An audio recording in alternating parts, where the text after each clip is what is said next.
بسم اللہ الرحمن الرحیم۔ السلام علیکم ورحمۃ اللہ وبرکاتہ۔ ایمان کی کشش اور حضرت محمد صلی اللہ علیہ وآلہ وسلم کا سبق آموزہ واقعہ۔ مکہ میں پیارے رسول صلی اللہ علیہ وآلہ وسلم کو اسلام کی دعوت دیتے ہوئے 10 سال گزر چکے تھے۔ مکہ کے گلیوں کوچوں میں ہر طرف اسلام کے چرچے تھے۔ بہت سے مرد اور بہت سی عورتیں مسلمان ہو چکی تھی، کچھ بچے بھی مسلمان ہو چکے تھے۔ پیارے نبی صلی اللہ علیہ وآلہ وسلم کی زبان مبارک میں یہ اثر تھا کہ جو بھی آپ کی زبان سے حق کی آواز سنتا، آپ کے ساتھیوں میں شامل ہو جاتا اور آپ صلی اللہ علیہ وآلہ وسلم پر جان چڑھنے لگتا۔ یہ حالت دیکھ کر مکہ کے کافر بہت چنچلاتے، رسول اللہ صلی اللہ علیہ وآلہ وسلم کو جادوگر کہتے اور لوگوں کو روکتے اور ان پر زور ڈالتے کہ ان کی باتیں نہ سنو۔ انہی دنوں یمن کے ایک مشہور شاعر طفیل مکے میں آئے۔ یہ اپنے قبیلے کے سردار تھے اور یمن کے لوگ ان کو بہت مانتے تھے۔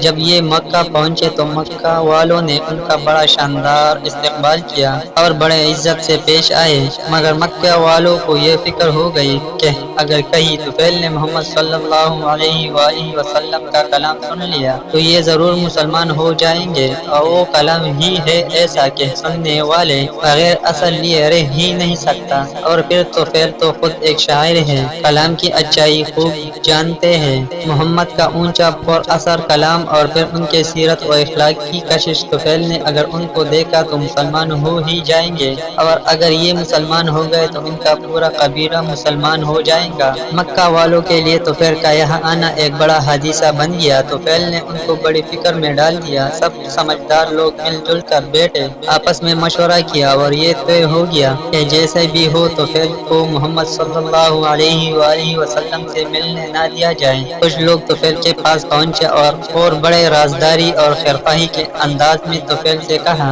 آپ نے ضرور ذکر سنا ہوگا، ہمارے یہاں ایک ساحر ہے، وہ کچھ دنوں سے اپنے آپ کو نبی کہنے لگے ہیں، بڑے زبردست جادوگر ہے، ان کی باتوں میں بلا کا اثر ہے، ان کی باتیں سننے والا ان کے جادو سے ہرگز نہیں بچتا، جو بھی ایک بار ان کی باتیں سن لیتا ہے بس انہی کا ہو رہتا ہے۔ مکے کے بہت سے بولے بالے ان کے جادو میں پھنس گئے ہیں اور اپنے باپ دادا کے دین سے پھر گئے ہیں۔ بہت سے گھرانے ہیں جہاں انہوں نے بیٹے بیٹائے، باپ بیٹوں، میاں بیوی اور چچا بھتیجوں میں لڑائی کرا رکھی ہے، اور پھر جس پر بھی ان کا جادو چل جاتا ہے وہ ایسا ہکا بکا ہو جاتا ہے کہ پھر وہ کسی کی نہیں سنتا۔ بھلا کیا مجال کہ کوئی اپنی بات سے ہٹا سکے۔ آپ کو یہ سب باتیں ہم نے اس لیے سنائی کہ آپ ہوشیار رہیں۔ طفیل نے ان لوگوں کی یہ بات بڑی غور سے سنی اور دل میں طے کر لیا کہ کچھ ہو اس شخص کی بات ہرگز نہ سنوں گا، کہیں میرے اوپر بھی اس کے جادو کا اثر ہو گیا تو کیا ہوگا۔ اور پھر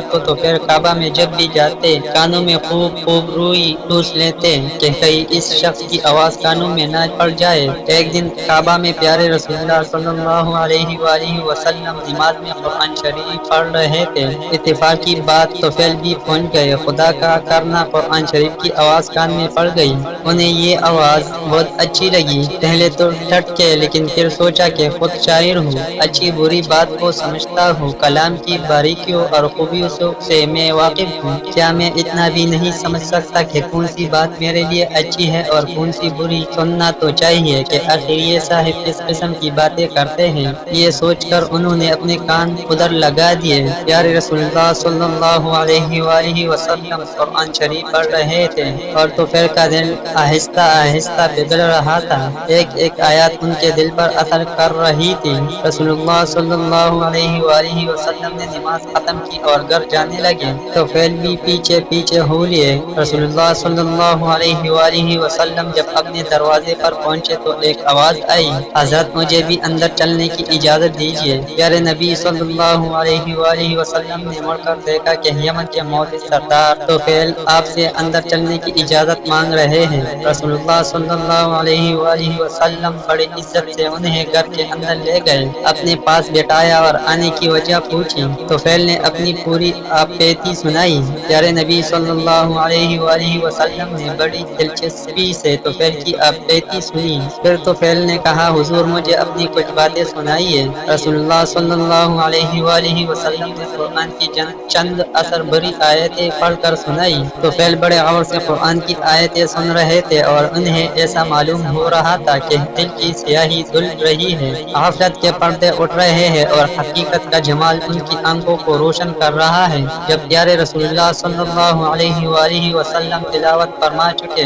تو طفیل نے کہا شروع کیا اس خدا کی قسم جس نے مجھے پیدا کیا، میں نے عرب کا ایک سے ایک اچھا کلام سنا ہے مگر آج تک ایسا اونچا، مؤثر اور پاکیزہ کلام کبھی نہیں سنا۔ یہ کلام تو سراسر ہدایت ہے، سراسر نور ہے، سراسر انصاف ہے، اس سے منہ موڑنا ہدایت سے منہ موڑنا ہے۔ خدا کی قسم یہ کسی انسان کا کلام نہیں، یہ انسانوں کے پیدا کرنے والے خدا کا کلام ہے۔ تو پھر کہتے جا رہے تھے اور رسول اللہ صلی اللہ علیہ وآلہ وسلم کا دل ان کی ہدایت پر باغ ہو رہا تھا۔ پھر آپ نے طفیل کو اسلام کا کلمہ پڑھایا اور ایمان کے نور سے ان کے سینے کو جگمگا دیا۔ یمن کا یہ معزز مہمان اب ایمان کی عزت بھی پا چکا تھا۔ مکہ میں داخل کے وقت صرف دنیا کی عزت حاصل تھی، اب اسے دین کی عزت بھی حاصل ہو گئی۔ جب طفیل نے یمن کو واپسی کا ارادہ کیا تو پیارے رسول اللہ صلی اللہ علیہ وآلہ وسلم سے عرض کیا حضور میرا سینہ تو نور ایمان سے جگمگا اٹھا، لیکن میرا قبیلہ اور گھر کے لوگ تو کفر کے اندھیرے میں پھنسے ہوئے ہیں۔ یا رسول اللہ صلی اللہ علیہ وآلہ وسلم دعا فرمائیے کہ اللہ تعالی انہیں بھی ایمان کی دولت بخشے۔ پیارے رسول اللہ صلی اللہ علیہ وآلہ وسلم نے